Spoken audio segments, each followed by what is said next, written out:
하얀 헬멧을 쓴 청년들이 국회 소통관에 등장했습니다. 윤석열 대통령의 체포영장 집행을 막으려고 한남동 관저 앞에 모였던 2030 청년들이 주축입니다. 스스로를 반공 청년단으로 소개한 이들은 예하 부대로 백골단을 편성했다고 밝혔습니다. 하얀 헬멧을 쓰고 특별히 대통령 관저 주변에서 감시 활동을 하는 자경단으로서의 감시 활동을 하는 분들을 저희가 백골단 대원들이다. 백골단은 주로 80년대 민주화 시위를 무력으로 진압했던 부대를 일컫는 별칭입니다. 이들은 폭력은 반대하지만 위기 상황을 극복하기 위해 강한 이미지를 가지고 있는 백골단 명칭을 쓰게 됐다고 설명했습니다. 방검복과 보호 장비를 착용한 이유로는 민주노총이 폭력을 행사한 전례가 있으니 안전을 지키기 위한 것이라고 강조했습니다. 더불어민주당은 이들을 기자회견장에 세운 김민전 국민의힘 의원을 비판하며 의원직 제명안을 제출하겠다고 밝혔습니다. 백골단의 이름을 자랑스럽게 내걸고 옳고 그름의 구분도 하지 못하는 미치광이 바보 같은 사람들을 누가 국회 기자회견장에 세웠습니까? 국민의힘은 의원들 사이에서도 이념 스펙트럼 차이가 있다며 당의 공식 입장은 아니라고 선을 그었습니다. 다만 백골단 단어만 가지고 어떤 마음인지 어떤 단체인지 평가하는 건 성급한 것 같다고 덧붙였습니다.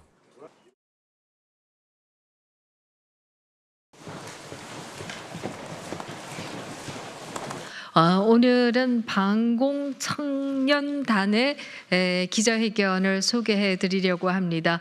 이들은 왜 밤을 쥐세우면서 한남동에서 시위를 하고 있는지 그들의 목소리를 여러분께 전해 드리려고 합니다.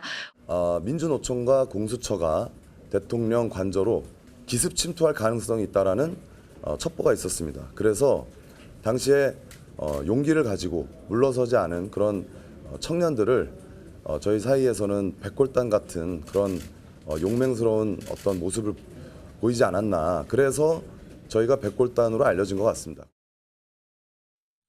그러니까 윤석열 대통령을 지지하는 어떤 민간 조직이라고도 할 수 있을 것 같아요. 김민전 의원과 함께 오늘 국회에서 기자회견을 저렇게 했는데 화면으로 좀 정리 좀 해보겠습니다.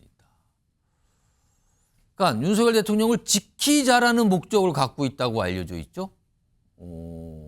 그래서 지금 이게 뭐 백골단 표현이 돼서 이게 과거에 쓴 표현이에요.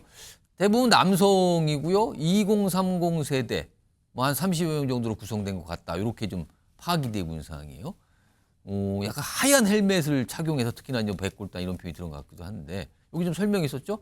필수 착용 장비는 하얀색 헬멧 그리고 뭐 보호대 뭐 붉은 경광봉이다. 그럼 대통령을 지키자 이런 겁니다.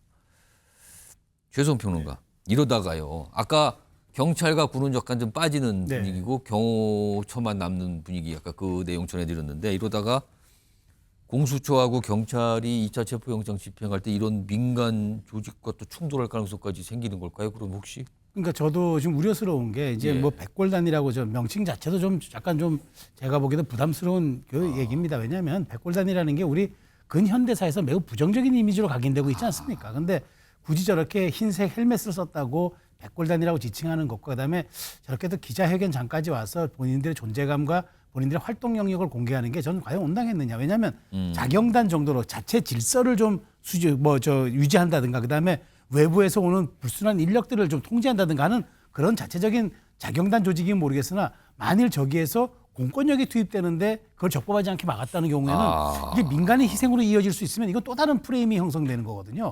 그런 측면에서 저는 자체적으로 질서를 유지하는 건 좋은데 저 반공청년단이든 뭐 자경단이든 아니면 백골단이든 간에 공식 이름은 반공청년단이라고 합니다. 근데 굳이 백골단으로 본인들이 저렇게 불리겠다고 하니 그게 언론도 불러주는 것 같은데 저는 어쨌든 공권력이 집행될 때는 저분들이 앞에 있으면 안 됩니다. 왜냐하면 이게 민간인이 앞에 잘못하게 서서 다칠 경우에는 그러니까 이 문제 자체가 그다음엔 국가 권력 때 국가 권력은 나중에 공무집행 방해라든가 거기에 적법하게 가면 되지만 민간인 한 명이라도 다치버리면 이건 또 다른 문제가 되는 거거든요. 이건 또 다른 차원에서 그렇죠. 심각해질 수 있는데. 그렇습니다. 그래서 저는 뭐 이렇게 소개하는 것까지는 좋으나 자경단의 역할로서 좀 한정 지어야 한다. 그러지 않고 더 나아가서 윤 대통령을 옹이하거나 혹은 이번에 어떤 사전에 적법하게 진행되는 그런 모습까지도 막아내겠다고 하는 거는 그거는 완벽하게 잘못하면 더 큰 희생과 위험으로 따를 수 있기 때문에 그 점은 조금 좀 그 여기 주의 라인에 있는 분들이 좀 고심하셔야 될 것 같습니다.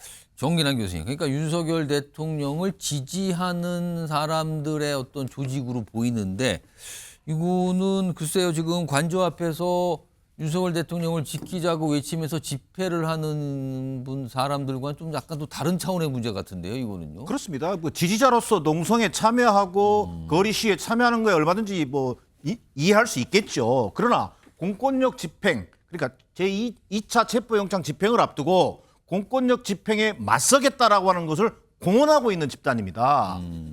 물론 우리가 굉장히 그 민주화 운동 세대들에게는 굉장히 그 어떤 아픈 상처가 있습니다만 민주화 그 군사 독재 시절에 소위 이른바 군사 독재 정권의 앞잡이 역할을 했던 이 백골단을 떠올리게 되는 또 해방 전국의 서북 청년단을 떠올리게 되는 2025년 새해 벽두부터 국회 기자회견장에 무슨 반공 청년단이 등장하는 이런 참담한 현실입니다만 어찌됐든 그래도 국회의원이라는 사람이 헌법을 누구보다 지키겠다라고 하는 국회의원이라는 사람이 그런 공권력 집행에 맞서겠다고 하는 이른바 반공 청년 단원들을 국회 기자회견장에 소개시키고 또 그것을 어떤 정당한 분노로 포장하고 이런 일이 지금 벌어지고 있는 겁니다. 이것은 기본적으로 윤석열 대통령이 지금 관절을 요새하면서 농성에 들어가고 여론전에 들어가고 이것을 또 밑받침해 주는 게 지금 시위에 참여하고 있는 지지자들이고요. 더 나아가서 지금 이 백골단의 등장은 자칫 잘못하면 국민들이 가장 우려하는 공권력 집행 과정에서의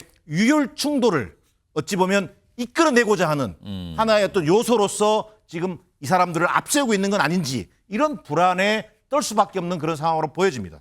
일단 뭐 존재만 이런 조직이 있다라는 것만 알려졌어요. 구체적으로 또 행동이 나온 건 아닙니다만 기자회견을 통해서 본인들에 대해 설명하고 이런 모습이 오늘 있었습니다.